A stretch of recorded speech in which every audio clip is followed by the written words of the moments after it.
So my name's Brett Humphrey. I am a senior program manager at Microsoft, and today my current job is working on assistive technologies that ship in Windows. And we spend a lot of time talking to people with disabilities, particularly low vision and blindness, and how do we make a better screen reader. So I take everything that folks tell me they don't like or they do like, mostly what they don't like, and I decide, and I help decide with the team I work with, what do we do next, why are we going to do it next, and we just spend a lot of time looking at how to make a product better for people.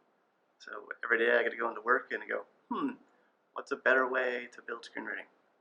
How do I make it easier to use all the apps? How do I help make it easier so that a web page and an app look and feel and sound the same, so you don't have to think about the difference between a web page and app?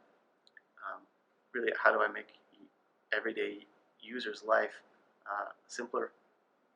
And frankly, that just boils down to success. So how do I help make people more successful? I actually grew up in a small town in southeastern South Dakota called Yankton, South Dakota. And I was born 3 months premature. So what's called retinopathy of prematurity. And basically it just means I have really low vision, have a narrow field of vision, so I don't have much peripheral vision. And one eye is definitely worse than the other.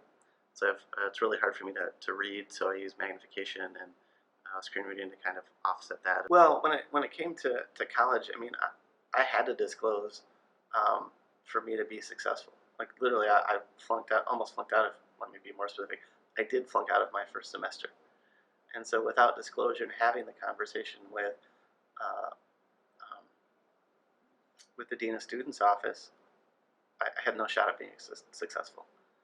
And so, and I could have chosen not to do that, and I could have walked away from college, and I could have walked away from what I'm doing, but the only thing I can describe is that it felt like the wrong thing to do. And so, again, it was probably one of the more difficult things to learn. I often get asked, like, well, what is my day-to-day life at work, and what do I do, and who do I interact with, and how do I manage that? And,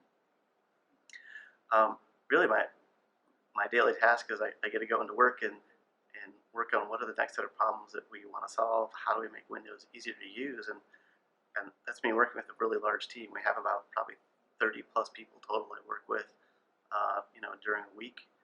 I spend a lot of time talking with my fellow program managers on, well, what do we think should be done next? We kind of decide, we prioritize, work with our development team. Hey, how much time would it take to build this? How do we build it in stages?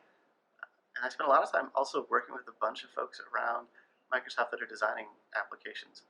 So when you look at the weather app that's in Windows, well, how do we make it accessible? What does it mean to make it accessible? How do you help people who are primarily visual? How do you help them understand design in a way that they can convert that to screen reading, so that their everyday things they're great at can fold into and work well for those who need screen reading. I spend a lot of time working with Office.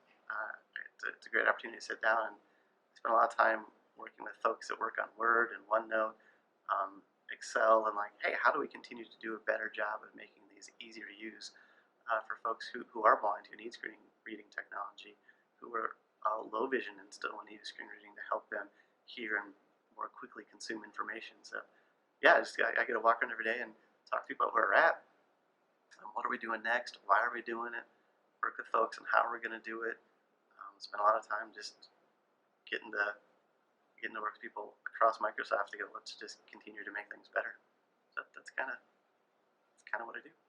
Brought to you by the Pennsylvania Department of Labor and Industry, Office of Vocational Rehabilitation.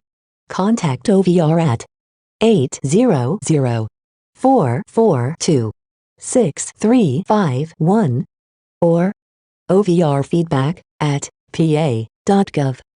Learn more about OVR at www.dli.pa.gov/OVR and connect with OVR on Facebook at PA Voc Rehab, Twitter at PA_OVR and LinkedIn at PA OVR.